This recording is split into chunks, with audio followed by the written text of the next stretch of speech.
Namaskar, my good friend Prime Minister Modi. Congratulations on your 75th birthday. Prime Minister Modi, my good friend Narendra, I want to wish you a happy birthday.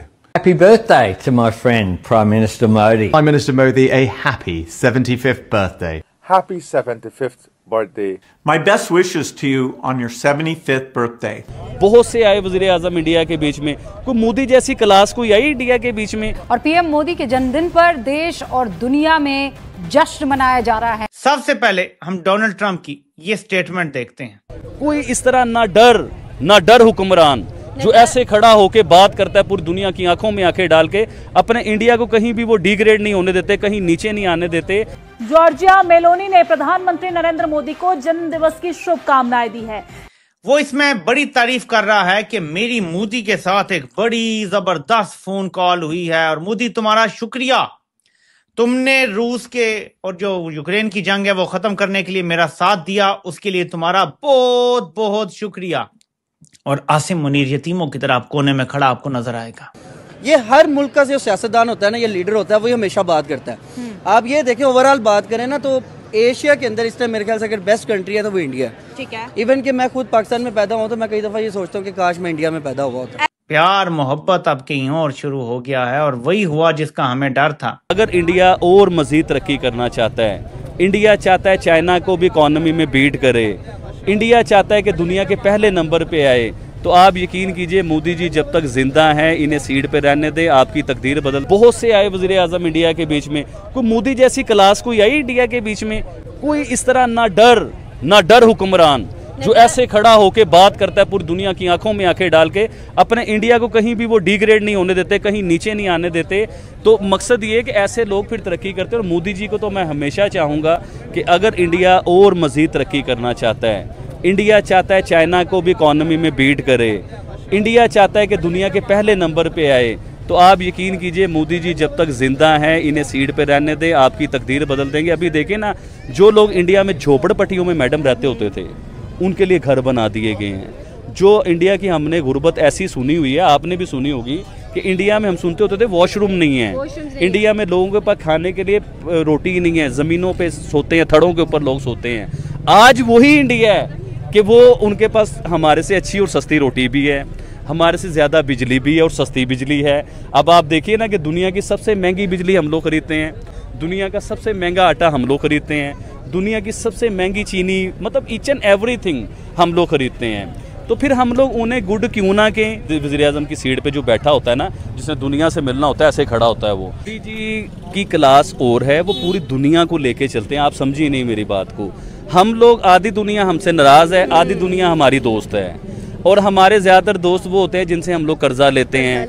जब तक हम लोग powerful नहीं होंगे, जब तक हम लोग इन कर्जों से जान नहीं छुड़ाएंगे। अभी मैं एक जगह पे सुन रहा था कि इंडिया ने भी किसी टाइम पे IMF से कर्जा लिया था, गोल्ड गिरवी रखा था उन्होंने। जी हाँ, अब देखिए ना कि वो तो कर्जे से बाहर भी निकल आए उन्होंने। अब देखिए कितनी बड़ी उनकी इकोनॉमी है कि मैं आपको बताऊं तो आप हैरान हो जाएं, कितनी बड़ी इकोनॉमी उनकी वो लेके चल रहे हैं। किसी दौर में वो कर्जे ही थे, अब किसी दौर में हमारे जैसी कंट्री, एक अमीर कंट्री जो इस टाइम की, उसे हम लोग कर्जा दे रहे थे, हमने दिया था कर्जा, और आज हम कर्जे में इतना फंस चुके हुए हैं कि कर्जे की जो 1 महीने बाद किस्त देनी होती है ना, वो किस्त देने के लिए भी हमें मजीद कर्जा लेना पड़ता है, मजीद कर्जा उठा के हम लोगों को किस्त देनी पड़ती है। एक्चुअली मैं मोदी जी से ही मशहूर हूँ, लोग मुझे मोदी जी के नाम से ही जानते हैं, और लोग मुझे कहते हैं दुनिया में सबसे बड़ा फ़ैन जो है ना पाकिस्तान में आबिद अली है मोदी जी का।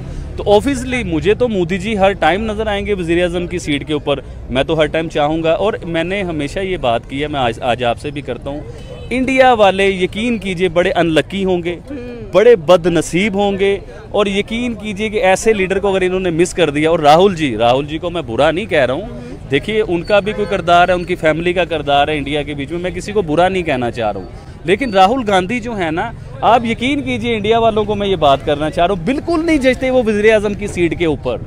मुझे नहीं लगता कि वो, देखिए एक पर्सनैलिटी होती है वज़ीर आज़म की सीट पे जो बैठा होता है ना, जिसने दुनिया से मिलना होता है, ऐसे खड़ा होता है वो।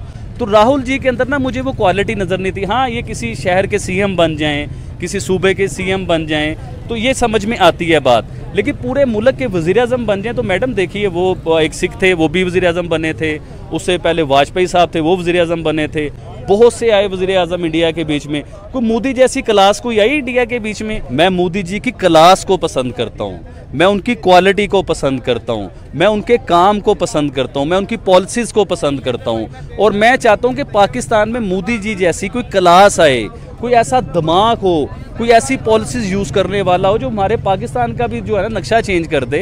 हमारे पाकिस्तान भी आसमानों पे है, कर्ज़ों से हमारी जान छूटे, हमारा एक्सपोर्ट हो, पूरी दुनिया से डॉलर आए पाकिस्तान में।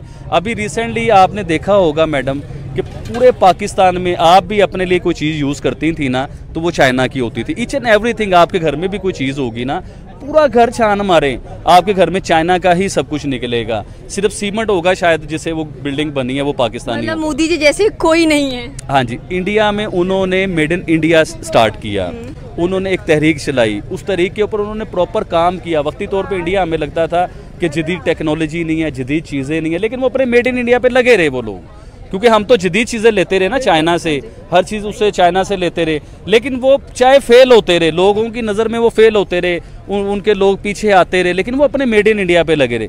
जब उनका मेड इन इंडिया कामयाब हुआ तो आज पूरी दुनिया इंडिया के मोहताज हो चुकी हुई है।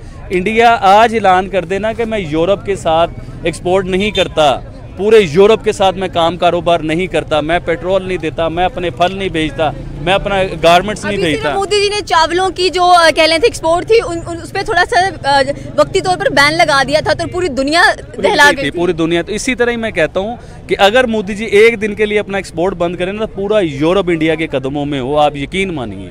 तो वो लोग अपने आप को मजबूत कर चुके हुए हैं। देखिए मैं पाकिस्तानी हूँ, लोग मुझे कहते हैं आप इंडिया की तारीफ़ करते हो। देखिए भाई, मैं इंडिया की तारीफ़ नहीं करता, मैं इस तकलीफ़ में हमेशा बोलता हूँ कि हम लोग पीछे क्यों, हम लोग तो इकट्ठे आज़ाद हुए थे, इंडिया पाकिस्तान तो दोनों इकट्ठे आज़ाद हुए थे, सेम इकॉनमी थी, इवन के पाकिस्तान की इकॉनमी इंडिया से अच्छी हो चुकी हुई थी।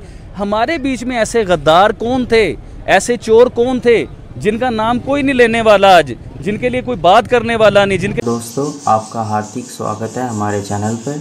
जैसा कि आपको ने देखा कि पाकिस्तान बहुत चिढ़ा हुआ है, क्योंकि प्रधानमंत्री के जन्मदिन पर देश विदेशों से बहुत सारे डिप्लोमेट्स, प्रधानमंत्री, राष्ट्रपति ने पीएम मोदी को बधाइयाँ दी, जिस कारण से पाकिस्तान को ये बात अच्छी नहीं लगी, क्योंकि उनके पाकिस्तान के प्रधानमंत्री को ऐसा विश किसी ने नहीं किया।